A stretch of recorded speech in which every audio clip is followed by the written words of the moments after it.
So, Sound ist an.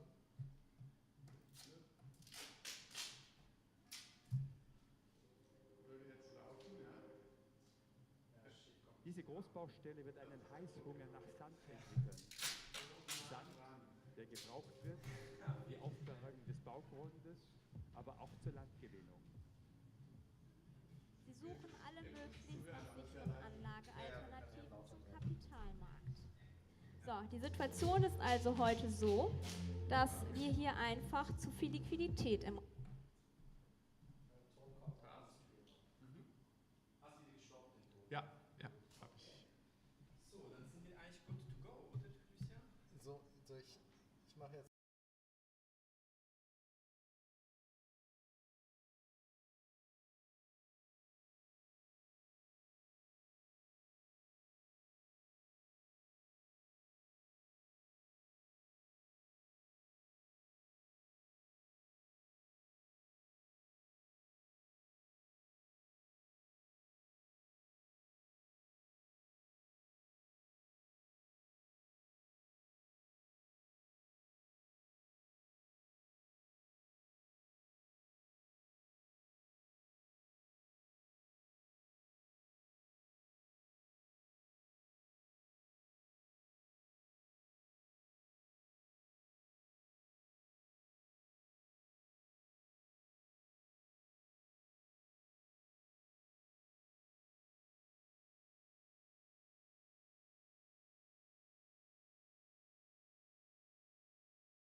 Okay, hello everybody, welcome to Sparta.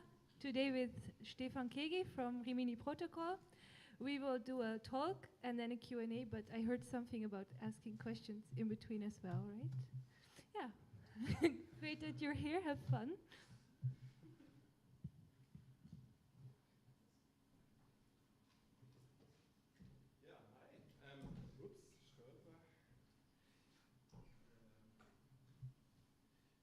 Nice to be back in Düsseldorf.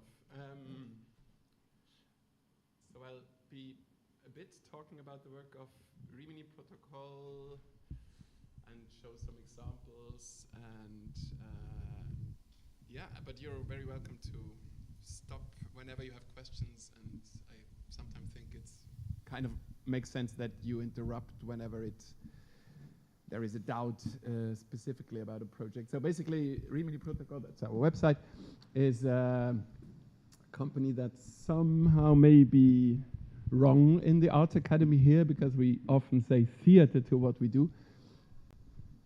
Actually, I studied visual arts before I kind of sneaked my way into theater.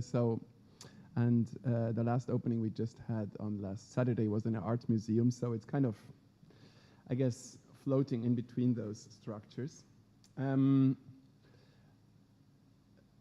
nevertheless thought I'd start with a piece that we created here in Düsseldorf to kind of take it from here and then go take the rest of the world.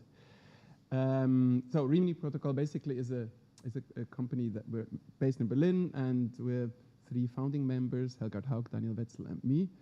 And we use theater or the other media, I guess, mostly to transmit something of reality and transform it, make it experienceable, if that is an English term, through those media. I'll just jump into some examples that makes it more plausible, I guess. And so here is what we opened in Düsseldorf. I think it must be 2017, so it must, yeah, some time ago. Gesellschaftsmodell Großbaustelle is a very long German title. Society under construction is the term we use in English. It's a project that came about because we were wondering, why are there so many big construction sites not getting finished in time, costing too much money? I live in Berlin. Berlin Airport is one example. Elbphilharmonie was the other one, exceeding costs 10 times. And why does this often happen, particularly when the state constructs? And we thought we'd use, in this case, really a theater room, the Zentral here in Düsseldorf. Did anybody of you see it, by the way? Okay, cool. So we have some embedded witnesses. And we used that big space. At the time, actually, the theater itself was under construction because of Köbogen 2, I guess.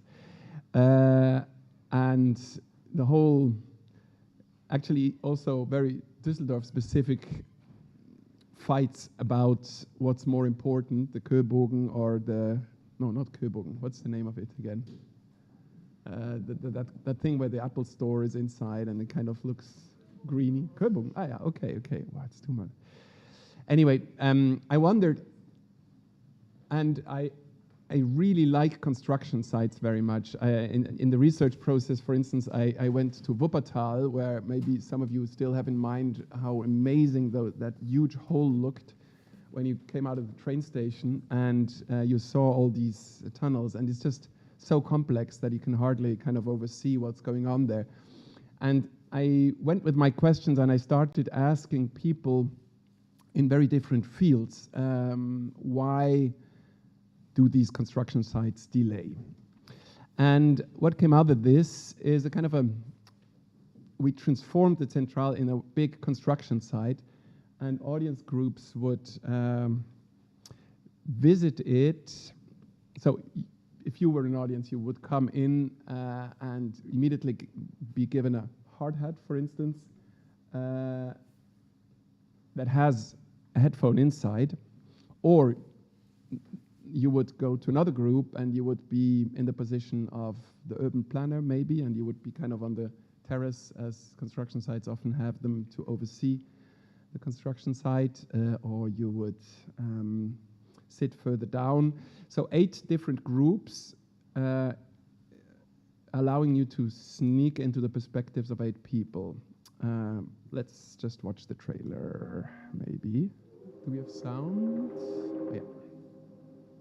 Diese Großbaustelle wird einen Heißhunger nach Sand entwickeln. Sand, der gebraucht wird für die Aufbereitung des Baugrundes, aber auch zur Landgewinnung.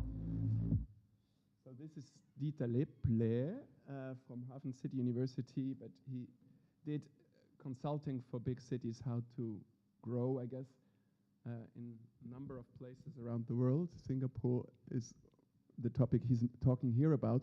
So his audience, while he's talking, is actually on that terrace up there. But what you see on the space is basically about up to 300 spectators. And they are all listening simultaneously to other people. Oh, that was a mistake, sorry. We start again. Diese Großbaustelle wird einen Heißhunger nach Sand entwickeln. Sand, der gebraucht wird für die Aufbereitung des Baugrundes, aber auch zur Landgewinnung. Sie suchen alle möglichst nach sicheren Anlagealternativen zum Kapitalmarkt. So, die Situation ist also heute so, dass wir hier einfach zu viel Liquidität im Raum haben, zu viel Geld. Die städtischen Mitarbeiter bekommen von der Unternehmerin das in solchen Fällen übliche Schmiergeld in der Baubranche. 1% der Auftragssumme, 50.000 €. Ich übergebe die erste Rate. So, as you can see, these people are parallelly performing, and these people are actually not actors. I talked about Lepple. She is a property consultant or an investment consultant for people who who are afraid to lose their money. Here in Düsseldorf, a lot of rich people are afraid to lose their money, I guess. And when they're not investing it in arts, then they will build, because while interest rates on banks are very close to zero, it seems that property kind of is constantly gaining, becoming more and more valuable. That's why some of you may not be able to pay your rents anymore. The guy on the crane is a lawyer from Transparency International. Now, what he just is doing is throwing this money out, just giving you one example of how these simultaneous performances kind of happening in the space. Because when he throws the money, the investors can invest, and the audience is kind of incorporating the investors in this situation. Fresh Money nennen wir das. Jetzt kommt das Spiel. Jeder Hunderter steht für 10 Millionen €. Nicht so bei den Ameisen. Ameisen wissen genau, was sie tun müssen, und die bauen genau in der Zeit, in der sie auch einen neuen Bereich des Nestes benötigen. Wissen Sie, woran kann man erkennen, ob auf einer Baustelle Schwarzarbeiter sind? Wenn ohne Gerüst gearbeitet wird. Weil von einem Gerüst kann man nämlich nicht so schnell fliehen, im Fall kommt jemand in Kontrolle. Vielleicht kennt mich der eine oder andere aus der Presse. Ich habe die Entrauungsanlage am Berliner Flughafen geplant. Und die soll an allen schuld sein. Nehmen Sie die Tafel mit 2 Händen und wedeln Sie ganz kräftig dem Vordermann richtig viel Wind in den Rücken. Yeah, he's really kind of the most prominent of our protagonists. He was a lot in the media at the time when people said that his smoke extraction system was responsible for not being able to finish the Berlin airport in time, and not in time means, I think, with a delay of 8 years.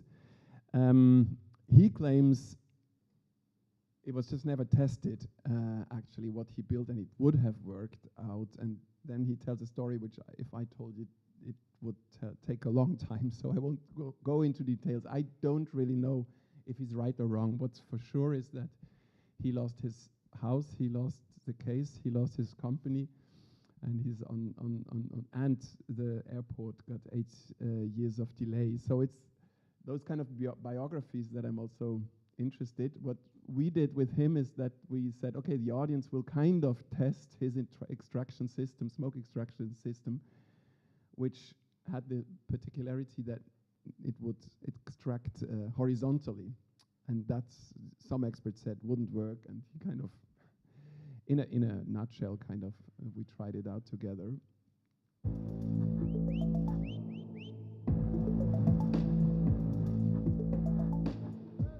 Sie sehen, überall auf der Baustelle streitet man sich, dass es qualmt. Jetzt sind Sie der Angegriffene. Sie sind jetzt angegriffen. Was müssen Sie jetzt machen? Blocken, Handkante.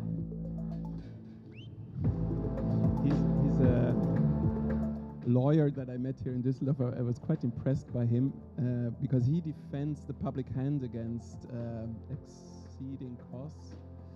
The kind of costs that companies, after everything is finished, they will always try to say, but we had more work than in the public call was kind of our first offer. And so that's how in Elbphilharmonie, I think it was 10 times the cost originally for.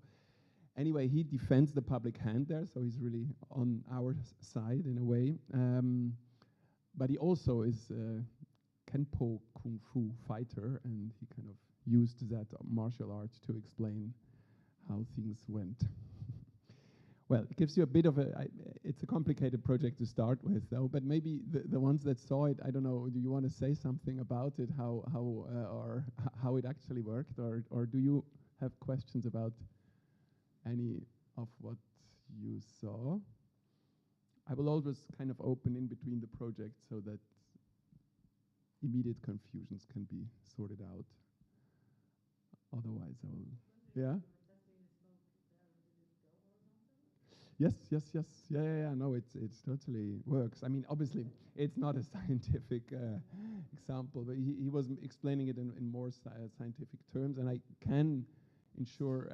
I visited him in his place, and there's a whole wall of folders. So in a way, he looked very precise in whatever he was doing. But I mean, obviously, there's a lot of polemics about these cases in newspapers after such a thing, because, I mean, Berlin lost, I think, every day that they were waiting for the airport to be finished, 1 million euros, and so it's really a fucking lot of money that obviously doesn't get to the arts, doesn't get to poor people, and so on. It's public money. It's very complex stuff, so newspapers make headlines, and they need a goat sheet. No? They need to chop off a head, huh? A scapegoat. Yeah. They need somebody to be the bad person and then chop their head off, and then one politician may step down. But the good thing about such projects is we have 2 hours of an attention in a kind of that's I can see many many bad things about theater. But the good thing about theater is people come with an attention span of about 2 hours, and you can go into details, and that's what I like about bringing such complex topics in such a place. I don't see any immediate doubts, so I'll just jump into another project, which maybe is a bit easier to go into. This is Remote X. It's a project that doesn't happen. I'll leave the theater now, and I'll go more to a bit more immersive, I guess, setups, and then more to digital setups, because I guess that's maybe more in the interest of academy students. I don't know. This is a project about artificial intelligence, and when you went to see it, you kind of joined a group of 50 people. We just had actually a version of it running in Wuppertal this autumn. But this is the trailer of when it happened the first time in Berlin, which is almost 10 years ago. But basically the system is the same. You meet 50 other people, and then a GPS-alike artificial voice starts to talk to you and the other 49 audience members. There is sounds, and you start to follow the instructions or to be guided by the voice. Welcome to remote Berlin. My name is Rachel. I sound a bit artificial. Sorry. I am not human, but I will try to be your friend. I'm programmed for you. I'm programmed so that you will always find your way. Let yourself be carried by the music.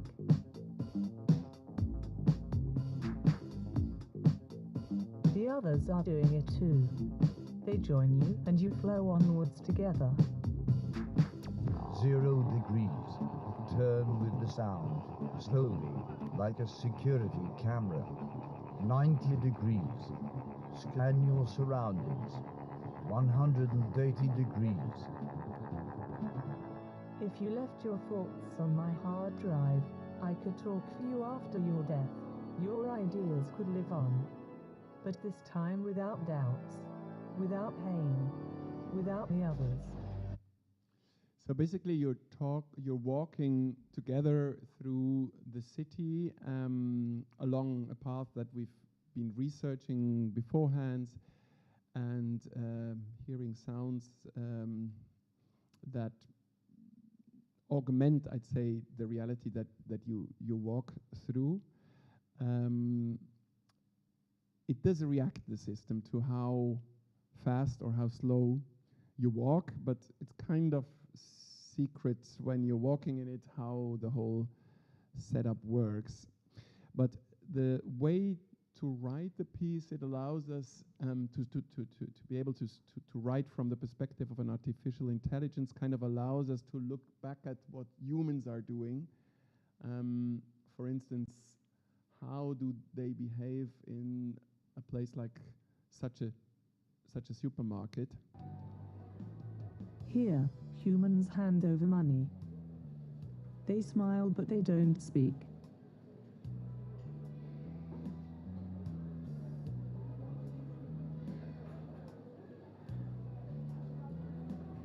They try to act towards each other in an almost mechanical way. This is how humans work, 8 hours a day. Protected by a bubble of politeness. But in the back there are people queuing. Humans make other humans wait. Each one of them hates the person in front of him. Multiplicity is a problem here. On the other side of the supermarket you can see the future. Over there, nobody has to wait. Customers are served by machines. Machines that communicate. Like me.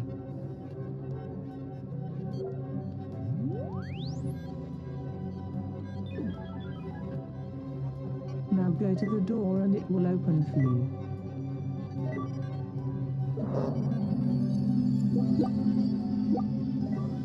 Go through and into the public space.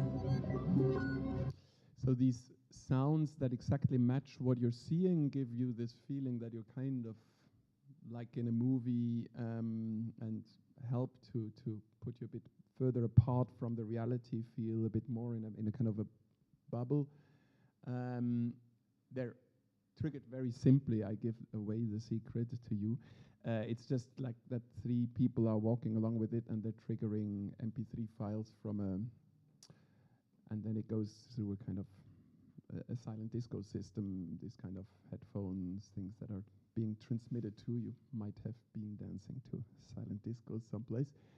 And so it is then also, on one hand, about this feeling that everything is, I guess, predictable. Algorithms, in the end, what they do is they try to predict, to anticipate what we will feel at some point. So the way to create the work is mostly informed by an idea to spend a lot of, well, by a practice of spending a lot of time in particular places, in this supermarket, for instance, and observe how is actually the flow of people here, how do they behave, and then write about what you might be thinking, looking at the place. but it's also a piece about the group that we are together when we are walking, because in an audience room in theater, we are more kind of in such a setup as we are here, people sitting in the dark, and I'm being blinded by the light, and you kind of, you know, concentrated for some time. But here, these instructions seduce gradually the audience to do things, as it also happened in the Gesellschaftsmodell Großbaustelle piece. Yeah, so we also change the public space by the way we're walking through it. For instance, here. I am imagining you and your horde as a political group, a movement. What do you stand for? Look in your bag. Is there anything in there that sets you apart? Take it out and hold it in your hand discreetly, as a slight gesture of difference. Now walk onto the street.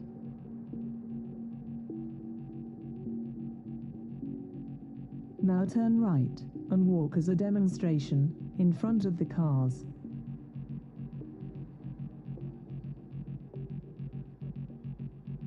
Lift up your object above your head. Hold it up so everybody can see it.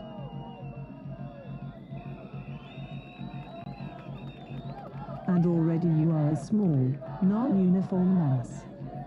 A potential. The horde has to find its way through the crowd. As a horde, you are strong. So the sounds you hear are very immersive because they're recorded with binaural microphones, so you're really in this world. But when you're outside of it, when you're just a random passerby, you'll see these people, and it doesn't really look like a demonstration. It more like that's what allows us to do this kind of performances in places, because it's a project that has been touring and adapting into many cities since its first performances 10 years ago. And we did for instance, performances in Moscow. Well, that was before the war. A place where you're not exactly very welcome to have demonstrations, even before last year. Very close to the Red Square, actually, and it was in a place where the prosecutor's head office, the Staatsanwaltschaft, was just there with their surveillance cameras. There was a lot of police, and the Russians doing it were kind of skeptical about raising their hand in a kind of a demonstration setup. But the producer was very afraid we might get arrested or something. But it actually, it kind of works. It's not. Yeah, we were never really arrested for it, because it is, I guess, it's a project also about this inside perception and the outside perception, about the flash mob that you build up and the subjectivity you have in this audio space. Yeah, so that's kind of the location scouting for Berlin, which we had, I think the last shows were 2 years ago in the center. Yeah, the project always begins with a kind of a, we always try to start in a cemetery and end up on a high rooftop or something. So that's a bit aus dem Nähkästchen geplaudert from the production side. Yeah, each country where we do it, it really brings along a very site-specific version. When theater classically is touring, it means you bring a stage design and a big ensemble, you produce a lot of CO2 and spend a lot of money for hotel and expedition companies. We try to find other ways of kind of it touring internationally, and this is one way. There's just one scripter and 2 sound designers actually traveling to these places and then identifying what could be the places to go along and how to create audios exactly for these places. Also, what can or what cannot be said in Jerusalem, where actually we did a version just like in the same year as in Tehran, a city that is not really known for freedom in public space, but it kind of, and in the beginning I thought we will not be able to do that at all. Dancing, for instance, is totally forbidden. Even listening to music in public space in Iran. But it kind of worked. We had to do some compromises, but yeah, even the most bitchy place was actually in New York because it's so expensive to use a cemetery. I never thought of a cemetery being a place that charges you for using their premises, but everything is so privatized and spoiled by the film industry, I guess, who pays a lot for using a church or a place for, yeah. Yeah, that's remote. Any questions, anybody? Yeah? I have a question about walking in semi-public spaces such as the supermarket or train stations. How's the communication with the owners of these places? Yeah, we normally try to, well, there's kind of public spaces where we're normally not asking for permissions because they're public spaces, and all we're doing is basically we're walking in a bigger group, but then obviously there are countries where you still need to apply for, you kind of have to take a lot of responsibility in terms of warning people of traffic lights or cars or whatever. But then the shopping malls or these places you would normally, so the local production person, the theater or the festival that invites us, they need to talk with the people. You also don't, normally these tours are not just happening once, it's some of these tours have been running across a number of years, several times a week. And so you don't want to get in troubles with it after the opening, because then you have to change the writing of it, which we anyway do, because sometimes suddenly a passage is not walkable anymore, and then we need to change some sound files. It's kind of an interesting work, because you accompany the development of a city as well while you're doing this, and you see how it changes, because an architect once told me he feels that this is like architecture, but an invisible corridor that we're building out of sounds, in a way. I liked that description. Yeah?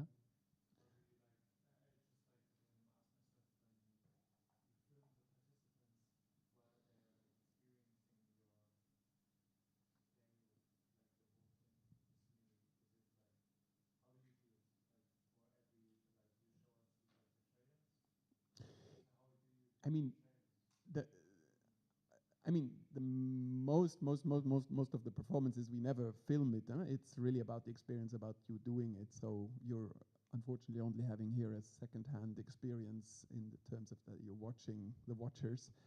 But still, we do document, because we want,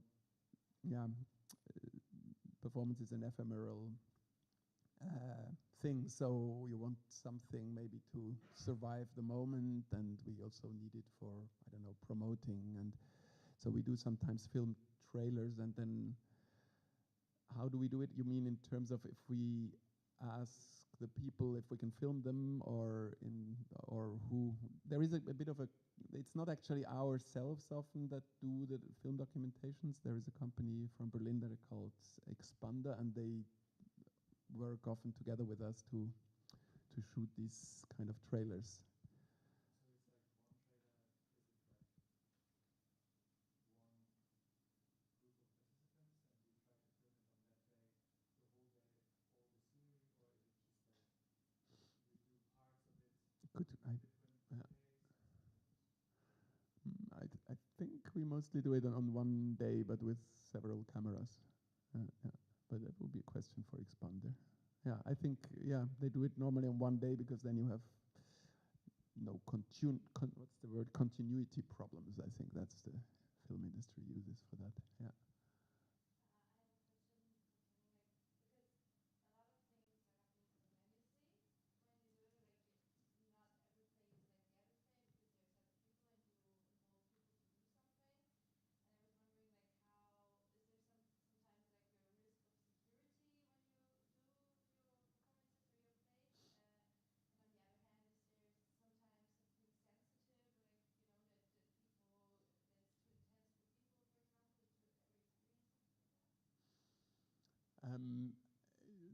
It's like two questions. Huh? The first is about improvisation and about prepared things. So here in this project, it's really the whole audio thing is totally pre-produced. There's no live in the audio at all, except for clicking the next track a little bit earlier or later because people have reached the red traffic light earlier or later, or when the metro arrives, then we trigger the sound for that.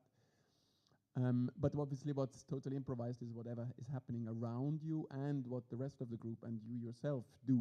Sometimes people just walk slower or and we don't force people to do anything. We gradually seduce them to go along with the piece, but everybody chooses how close or at the back or at the front or how much they do interact as we invite them to interact.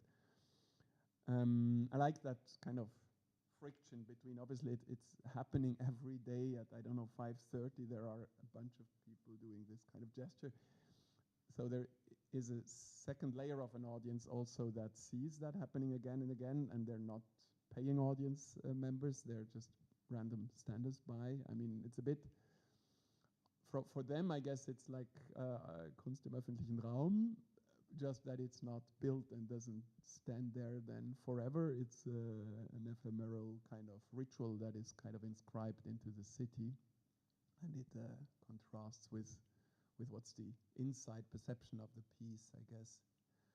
And the second question was if there were accidents, right? If there were people.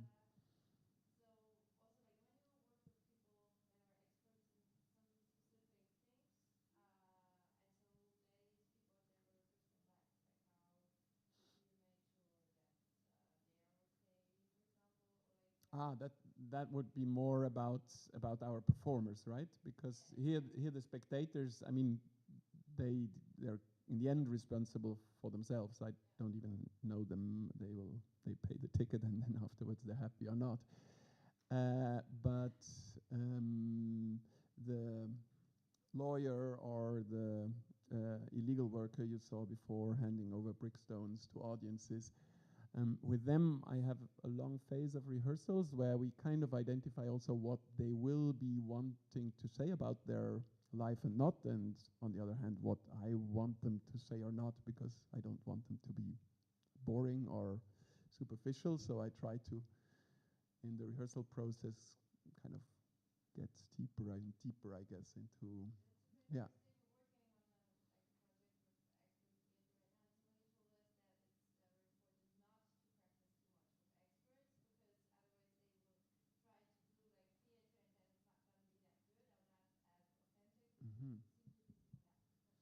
Yeah, I totally would contradict that. Yeah, because I think that's what you mentioned is the strategy of this reality TV stuff where you want to expose people to be caught in a moment that they're not predicting. That's not at all our interest. We don't want them to be running into a situation which they would.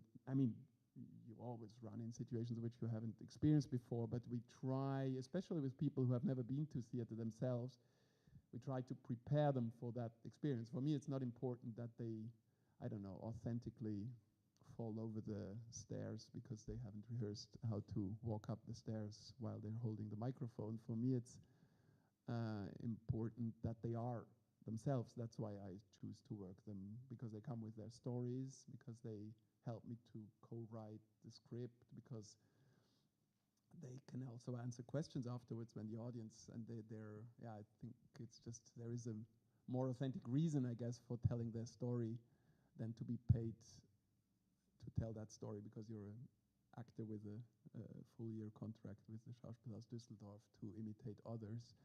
That seems more authentic, I guess. And in documentary films, you also would normally not hire actors to stand in for others. But with what kind of experts are you working? So we're doing a project on war right now. So it's people who have worked in business, or where it's asking about sensitive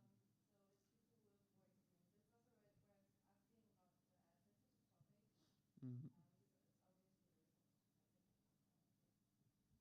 Yeah, I mean, yeah, the more sensitive, I guess, the more time I would recommend to spend with the person to kind of go into these things, because there is obviously some people sometimes then say it goes into something that is close to something like therapy almost, which I mean we never see that aspect as our reason for doing things, but obviously some things come up in such rehearsals which, yeah, people need then to go through, which is interesting and which is a comparable maybe experience to a therapy, which is like a side effect maybe to what the performance wants.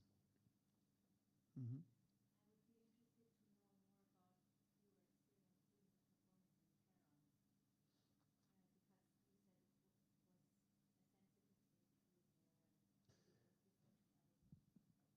Yeah, I mean, it was just, there's just a lot of things that are illegal in Tehran. That's why people go to the streets, I guess, these days. And actually, the person that was the festival, it ran in a kind of official theater festival, the Fajr Festival. Actually, the guy who curated the festival back then, I'm not sure where he's now, but he was jailed for a particular video that he had posted and was threatened, and we wrote support letters, and so it's tricky in these places, but I always find it really interesting in such places also to see where, yeah, what you can do, what's been understood as playful. It's not, this project is not offensively or not at first sight not a political project in that sense. So I guess we passed the censorship with the entire thing, but then there were a lot of obviously negotiations we had to go through about certain text passages, and so this demonstration scene, as you've seen it couldn't happen in Tehran. Dancing in public space, we couldn't really do that, and yeah. Yeah, I really like the touristic aspect in that project, like this, like a sightseeing. Touristic, huh? Yeah. It feels like tourism in real life situations, like observing other people in supermarkets. And then when I saw that you've tried it or experienced it in different megacities of the world, I was wondering if it is necessary that the participants have also the audience of the non-participants. So is it necessary to do it in these crowded areas to build up the imaginary corridors, or could you also imagine to do it, I don't know, in a village where people are not really around? Yeah, we did it in rather small spaces as well, in some, not really in a village, because you also have to find audience at all. But we did it in quite rustical places, for instance, in north of Italy, in a very small, I forgot even the name of that small place. But still, there were people around. Touristic, yes and no. Obviously, there is this technical setup that is people walking, people having headphones, being told something which might remind you of something touristic. I would claim that tourism always tries to tell you what's going on there, and this is actually a project that is, or what has happened there, or what's the history of the place. And this is actually a project which is not documentary. A lot of our projects are documentary, but I would say this is more a science fiction, because we never talk about what is really, I don't know, the past of this place. But we talk more about the potential of what could be, and we're not really going to the most unseen places. We're more going to places where there are a lot of people, and when you see it, even in your own city, it kind of gives you, as you said, it gives you kind of another perspective on the city, I would say. But maybe I go one project further, and then you can come back with questions as well, because I thought I'd talk also, this is a linear system in the sense that you see it goes from A to Z. But here is an example of an audio work that went a bit more complex because we collaborated with coders. It's a project about secret services. At the time we were interested in, there were a lot of whistleblowers and coming out. It was the time after Julian Assange and these things had happened. And we started interviewing people that had been working for what they call the intelligence industry in a number of countries, also again in Tehran, but also in other places. And we found out, okay, but if you want to make a theater piece, they'll never come on stage. They'll never even want to be seen because most of them had a job or a life to lose. And so we only had audios basically. And then we said, but what can we do with it? And we decided to turn it into a piece for museums, where we kind of use the existing museum as one layer, where anyway people are going and walking around and looking at things, and so you're kind of unsuspiciously, you can walk around and listen to things, and then you connect things to it. So here, this is in Glyptothek Munich, where the audience, so this is our audience, others went to see just the sculptures around, and they're also having headphones and things. But our audience, when they came in, they got a kind of a notebook, and they had to quickly confirm on this computer that they will give it back and hit an enter button, which is important later. Okay.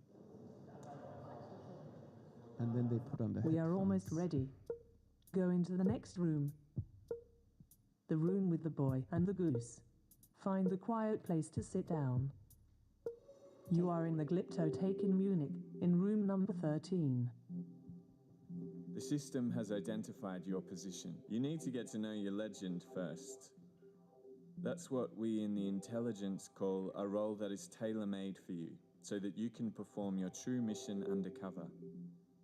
By all appearances, you are a perfectly normal museum visitor. You do what people do in museums. You walk around. You look at the exhibits. You learn about their history and listen to background information about them on your audio guide. You make your observations. But actually, you're here to learn something about something whose nature is invisible. It's as old as the items being conserved and on exhibit here. They say that it's the world's second oldest profession. But now it's time for you to walk around the boy with the goose. Is this a game or a battle? How would this story have ended if it hadn't been frozen in time? In a moment, you will enter the network of intelligence with your body. Unlike these sculptures, you can move your body. I am going to locate you. So, Okay, now stroll slowly on into the next room. you will record, collect, and analyze information without being noticed by those around you. You'll be equipped with a single object, which for reasons of camouflage is a notebook. Use it like one. You moved. You're doing great. You are now in the domed room with Domitian in room number 12. His legs are missing from the knees down, and only one of his hands has been preserved. Look at him. In every room of this museum, there are documents. They're invisible, and only you can listen to them. Your presence in the room activates and plays them. Like Avi Primor, right now. Avi Primor was the Israeli ambassador in Germany for many years. He's ready to speak to you. Hallo? Ja? You ask him why nations have intelligence agencies. Also sagen wir so. Well, let's put it like this. Wars have always been started when one side believed that it could win.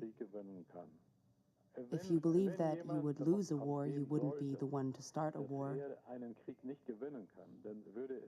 And you wouldn't go to war either. So far, the system is basically playing when you enter a room a new file, and this is triggered by a device that is called a beacon. I don't know if any of you are coders here. It's kind of a Bluetooth thing that senses because the notebook they have in their hand is a physical notebook where you can take notes in, but it has also a kind of a smartphone-like thing inside.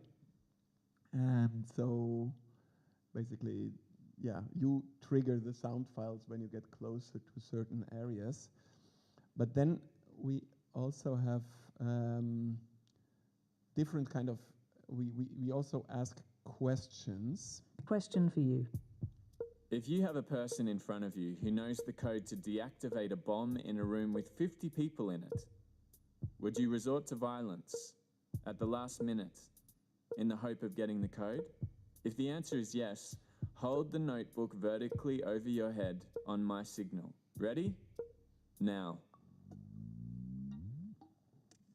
Interesting. So, you would resort to violence. Walk. And then it basically sends him in one direction, and if he would put it in the other way, he would go in another direction. There is this kind of, you know, the iPhone also kind of senses if you hold the thing like that or like that. So there are a bit of more complexity. So in the beginning, it's more just like the next file can be triggered, and then we used these kind of scripts to, maybe it's helpful for you if you ever get to work with a technician, try to find simplified drafts so that you kind of find a common language, because it was for us very complicated to find out what is actually possible and what does he mean or they mean when what, and for him to understand what we mean. And then later, so you see a bit, then there are moments where sound files are distributed in different places of the museum, and you can get to different rooms to hear different things. And at some point, the system identifies actually another spectator that is somewhere else in the museum, because during the whole thing, you don't really know who of the others in the room are actually in the same game as you are. But here, then suddenly you're called to a place to meet one of the others. Go to the cafe. Here in the museum, you are watching other people who clearly belong to the same network as you do. They have also found many documents in these rooms, but you don't know which ones or how many. I'm going to share a contact with you now, and the contact will be informed about the meeting. The meeting will be arranged in the cafe. You're standing in the cafe again. You have an appointment here. Wait here for the key person who has been determined for you. Save a seat, if possible. You have time. The wait might be long. Just look around a while. I have determined a person. Be aware. The person who has been chosen as your key person is now in this room with you. Look around. Maybe you'll recognize them. Then, as a sign, hold your notebook up with the arrow pointing upwards until it starts vibrating. Just to recognize. Your contact person will give you a sign by holding a notebook as if it were a telephone. Respond to the greeting by stretching. Sit with your contact if you can. Sit next to each other discreetly, if possible, but without speaking. Very discreetly. Do you still have that piece of paper where you wrote down what you were afraid of? Try to give it to your contact without arousing attention. Without speaking. Go ahead, very discreetly. Your meeting will release another document. Very good. The meeting was registered. Our document will be released. Hello, this is Kai Biermann from Zeit Online. Oftentimes, when someone comes to meet me and wants to give me something, he is afraid of being discovered, observed, of risking something. So, meeting each other discreetly is more the norm. Yeah, so this is the more complex part of the script. And then towards the end of the piece, actually, we also get to places in the museum where we're normally not looking at things. Secretly financed and monitored by Iranian intelligence. Your work here is done, Stand up and go into the anteroom. but don't forget to flush. Yes, leaving the bathroom's door without flushing is very suspicious. The exhibit. Now go back into the main hall, and then continue to the right, into the next room. Around the corner and to the left you'll find the grey door to the boiler room. Open the door. Go inside. Look at the screen more closely. Type in the password 656788 without waking the screen up, then press enter. Now you are looking at the museum from above. Every face represents an information carrier. You're blinking like a satellite. So this is when you understand why you had to click enter in the beginning when you received the notebook, because the system then took a picture of you, and then you, I mean, the piece is a lot about that the official secret services often have less knowledge about us than companies that work with mobile phones, because obviously these data are and even social network systems now are often more aware of dangers than secret services.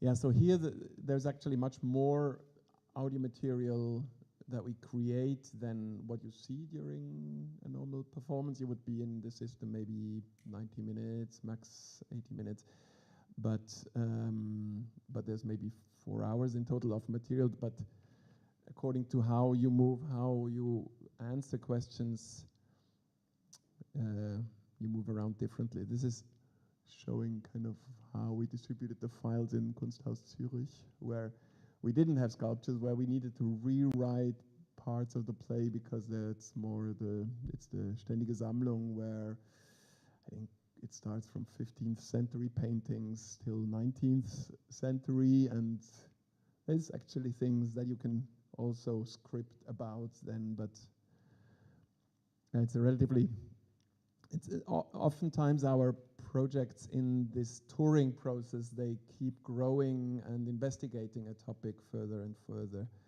which I actually like. It used to be, I don't know how you deal with your artworks later when they're touring, when they're giving away and they're just staying the same. What I like about theater and performances is that it is live art, and therefore it can also keep changing. It can keep, as a documentary, portraying what's going on. Yeah. Mm-hmm.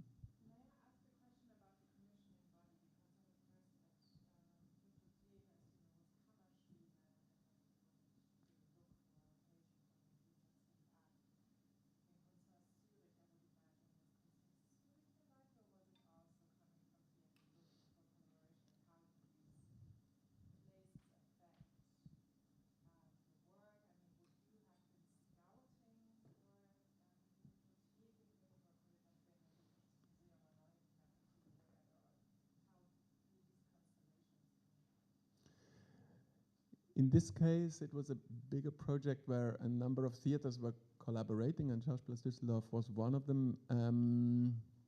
The whole project was kind of initiated by Haus der Kultur und der Welt, and so we had a bit of a funding with which we went to these different cities.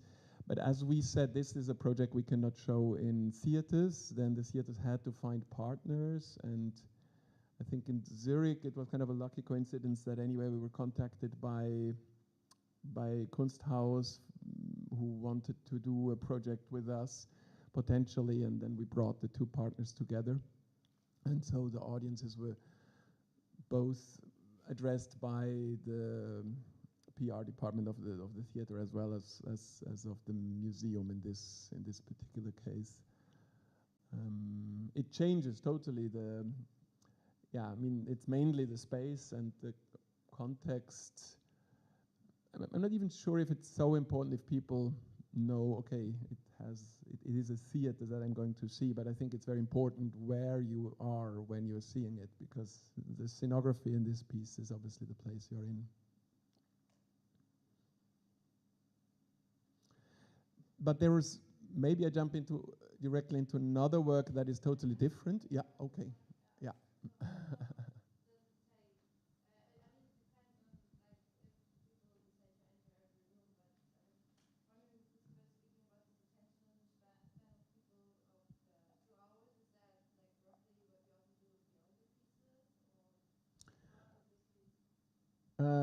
Well, here it really a bit depends on how fast you move and you have, but yeah, it's between 60 and 90 minutes, I'd say, depending on them. And if you come back, you can maybe see a lot of different things. Some things will be the same. Yeah. We've done much longer pieces as well in other moments, but yeah. The longest piece, I think, was 36 hours long, but the audience kind of had the freedom to come and go as they wanted. Yeah. So I was thinking the whole time, like in all of the works, you have this instruction thing. Mm-hmm. Like people are conducted through instructions. So is something that you were like really interested, or you are really interested about, like interacting with people through instructions, because there is a kind of idea of education there that is not like totally education, and I think that the fiction part of the work is really related with this kind of education. And for the form of education, you would say, educating the audience, teaching them something. But you're not actually educating them, so you're more like giving a fictional layer to an occurrent situation. So, but the thing is, what happens when people, because they are instructed, but what happens when people don't react in that direction you are giving to them in other direction? Well, there's a lot in what you just said. Education, I don't know. I would, but I do almost agree. I would say communication. Our works are part of a communication process that we try to organize, and then there's something that for many of our works, the physical body interaction of the audience with a space, with content is important. Many of these pieces are kind of choreographies, and therefore, yes, we do kind of instruct, but instruction is it has a bit of a very German Befehlston connotation with it. I try to be more seducing people to do things, but that's not but that's even more maybe manipulative in that sense. So yes, we do manipulate into certain directions. I guess that's what people want as well when they come. I as an audience, I like to enter a system that an artist has invented for me when I go somewhere. Now, what do we do if they don't follow the instruction or the seduction or the manipulation? Well, here they're actually quite free. So if they walk over there, then there'll be another sound file waiting for them in this particular piece. Not in remote. If they just stand still and the other 49 people will keep walking, then at some point you just won't hear anything anymore because the signal faints. That's it then. It's so we're not forcing people. We're not, telling people off if they do it the wrong way. They just may lose some things. But there are systems that are a bit more free. Maybe I talk a bit about this project. Also because it's a different system. I talked about things that almost have happened in public space, the last two projects at least. Here it's very different. Here we travel with an entire installation that we created.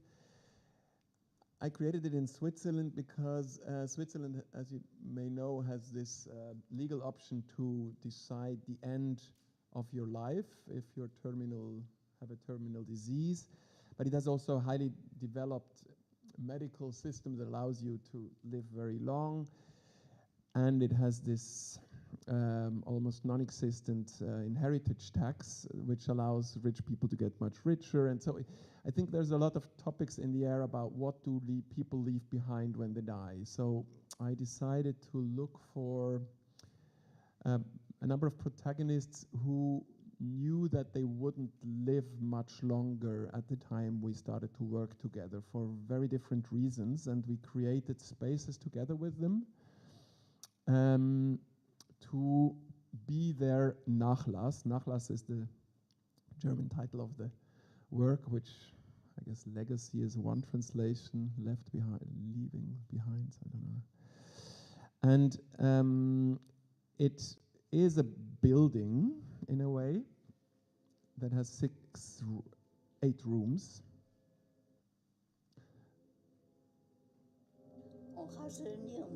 Je doute de te voir adulte un jour. Ich schreibe nie jemandem, der gestorben ist, irgendwie auf die Facebook-Seite Rest in Peace. And you can see these countdowns that are above the doors, and when they come to an end, then you're not told, actually, not instructed to go in. You'll just kind of, I guess, you'll just do it. But you can also just stay outside and wait and go to the next door if you want. So it is a bit of a setup, like in an installation where you can choose the directions. We actually showed this also more it was in Martin Gropius Bau as well, but it was also inside theaters at some point. And then when you go inside, you might, for instance, here meet the story of Nadine Groth, but you will never meet them because the whole, we kind of knew that they may not, like she was not alive anymore when the opening happened, and she'll tell you why. Asseyez-vous.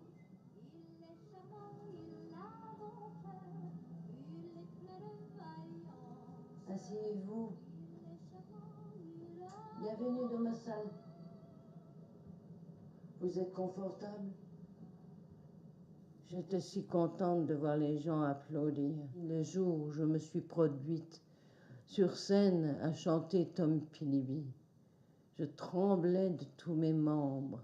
Maintenant, je suis devenue actrice, en mon absence. Applaudissez-moi. Applaudissez-moi maintenant. Vous avez le droit. Aujourd'hui, 16 août 2015, je vais aller à Bâle, en Suisse, pour mourir. Ma sclérose en plaques a été détectée en 1990.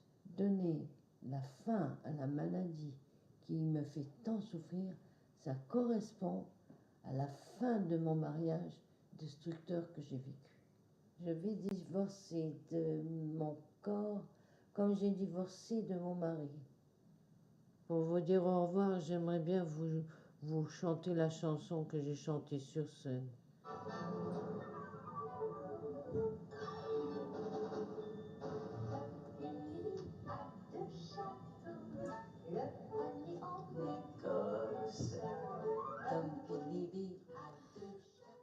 So I met about 80 people until I found like the 8 people that I really wanted to work with, and she was actually actively contacting me when she heard that I'm looking for people, that because she kind of in her whole life wanted always to be an actress, but she was a secretary of, she was not allowed by her husband, she said that she was not very happy about him, to go on singing as she did in the childhood. So it kind of made a dream come true for her after her life, and that was a very complex process. I mean, you were asking about the ethical questions before. Here, obviously, I had not only to negotiate with her what will be her representation that she would like to be left of her after her life, but also with her, in this case, with her son, who's actually a policeman. So it was a very interesting process. But in the end, he really loved the project as well, which is still sometimes touring. This is another one of these rooms. It's a woman that was, as she said, much too Catholic to leave the world with this kind of assisted suicide. system, so she died naturally. She was just very old, but she wondered what to do with all her pictures, so her room was a lot about this. This is a room of somebody who, maybe we can listen. Yeah, here was somebody who had a very seldom disease and a very young daughter, so he wanted also to create this room in a way for her when she would grow up and he wouldn't be alive anymore, that she could kind of hear his story. And that's the people from Stuttgart, from Germany. Kaffee gebracht, aber das geht jetzt leider nicht mehr. Sie sitzen hier in einem Raum. Draußen wären Sie an meiner Sekretärin vorbeigekommen. Die ist jetzt natürlich selbstverständlich nicht mehr da. Heute hilft mir aber meine Frau bei der Aufnahme und bei allem. Ja. Die Hitlerjugend wurde gegründet. Jugend führt sich selbst. Baden-Württemberg, da bin ich dort hingegangen. Alle waren dafür und man hat gesagt, man baut Deutschland auf. Das war einfach ein Aufbruch nach vorne, wenn man nicht zu denen gehört hat. Wenn man nicht Jude war. Ja, Jude, Zigeuner oder was weiß ich, oder schwul. Wir haben gar nicht über das Politische eigentlich, und das ist dann der Fehler von uns, nachgedacht. Wir haben aber das war ja alles vor dem Abitur. Ja, es war alles. Unter 18. Alles, ja, sicher, natürlich. Und wir haben, dann haben wir gemerkt, dass manche jüdischen Schüler verschwinden plötzlich. Und dann haben wir gesagt, es ist schade, dass der Jude ist, das war so ein netter Kerl. Nein, dann haben wir wieso? gesagt, warum wird er rausgeschmissen? Auf die Idee sind wir nicht gekommen. Warum wandern die alle aus? Das war, ja, hat man sich gewundert. Und jetzt... So their room in a way stands for this, it's the generation that soon will not be anybody left from the people who have lived that war actively, and that to hear that perspective in a way was one of the rooms. This is a very different room of somebody who had a very dangerous hobby, wingsuit jumper. All his friends had lost their lives, almost. I think the only one that is still alive of them. Nehmen Sie Rokum, bitte.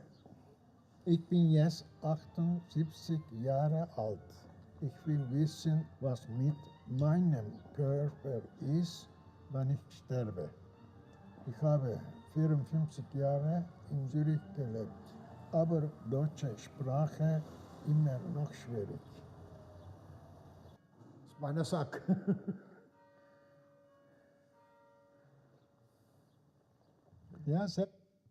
With him, we traveled to Istanbul, where he wanted his body to go after his life, and visited the grave that he already had bought for himself, and accompanied him. This is a room of a researcher on dementia that was approaching gradually his own dementia, and we tried to build a kind of a dementia detector. It's complicated to explain that one. So it's basically very different rooms that you spend about 8, 9, 10 minutes inside with objects that are, not. I find it always interesting when we get into this kind of museum context, because we're not producing objects that have a value in that sense, that props, it's scenographies, but those human stories come along with them. I guess that's what is then in there. And that's probably not a project that any of you have seen, because it wasn't close to here, to this love, no? Yeah, so that's now the part of our work that kind of goes now often in directions where we're still talking about making theater somehow, but without protagonists. Maybe the most extreme case of that project, of that kind of projects, was a project where I created a humanoid, a robot, that is the copy of a German writer, Thomas Melle, maybe you know him. He wrote Die Welt im Rücken, The World in My Back, about his own bipolar condition of between kind of being unstable. And he said, I'm very happy to have a robot. I would be very happy to have a robot that replaces me when I have to go on reading tours, because I'm nervous in front of audiences. So we built this, we took kind of his measures together with an animatronic producer, and in the mask department of Kammerspiele Munich, they made the silicon copy of his face and of their hands.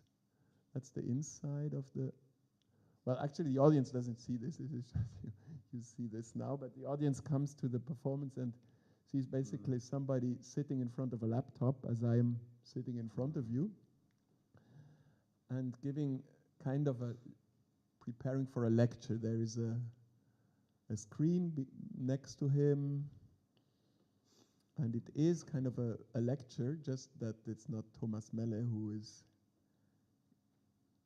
giving the lecture, but his copy, his human copy. Ja.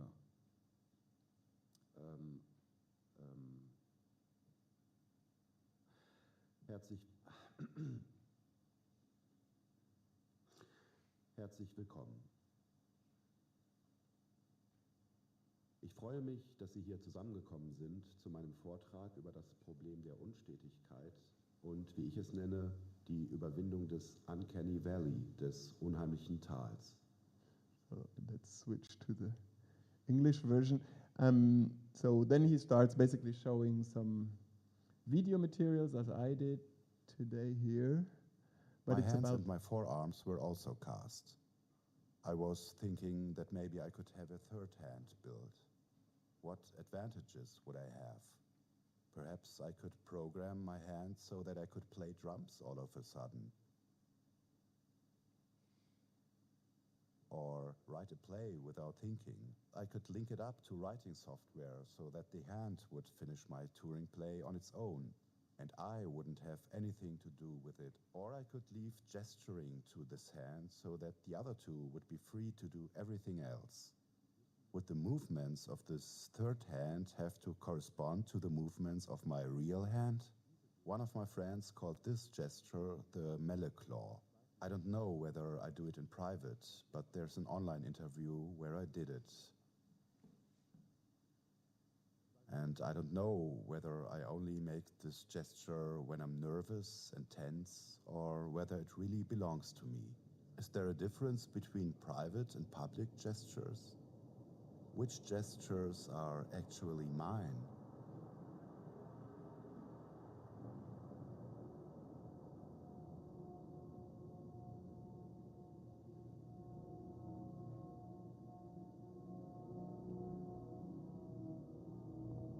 So this question really became very weird for me as well during the making of the process, because obviously which gestures do I give to the robot? Because when I'm working with experts or even with actors, then they come kind of with their gestures and I don't direct every movement of a finger. But here I had these 32 servo engines in this body that I needed to give commands to look, yeah, what, naturalistic, or do I want to go more alien or strange? Or so it was quite an interesting process also for Thomas Melle, who kind of observed his own reproduction. But in the end, I guess for me, it's more a project also about the way that you look at these things, because when this is, here we're back in a classical theater space, so the audience is basically frontally watching this lecture performance as you are here, and they kind of are silent, although that's just a robot. They even clap in the end, which we wondered a lot. Will they clap or not to a machine? Why would you clap to a machine? But it's kind of the certain conditionings come along with us, and this brings this idea kind of into the room that maybe how are we actually programmed? How are we conditioned by our growing up to do certain things or not? There's a machine working for you.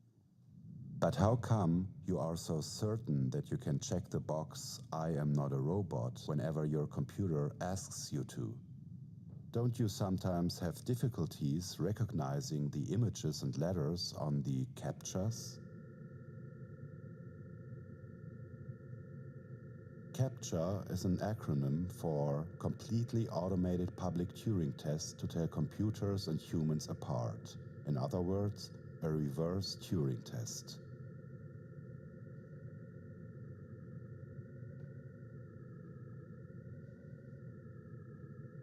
In old people's homes, machines are now being used that look like humans. Studies show that these humans are good for us humans. Machines can be friends, as long as they look very similar to us. The eyes of such machines must be able to look at us. Their voices must come from their lips. Their arms must move smoothly. Their skin should feel soft. What kind of movements do you expect from the person you are talking to? Do you like it when they respond to your momentum? When they look you in the eye while listening and say, mm-hmm, mm-hmm, mm-hmm? You are then being neuro-linguistically programmed. In the past, this used to be called empathy. Yeah, empathy is kind of the classical thing that theater does. You know, you watch somebody and you identify with him or her and you kind of feel compassion and then you go through this. But somehow this also happened with this robot in this situation. So that was one question, I guess, that the audience went quite busy with while watching the performance. But I'm being told that I should come to an end and open the floor to questions. That's what you said, right? Maybe then we can bring back some light here as well. So.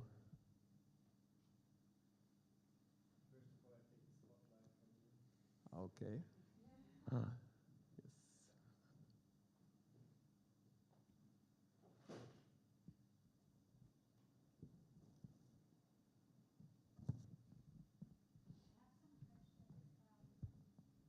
Mm-hmm.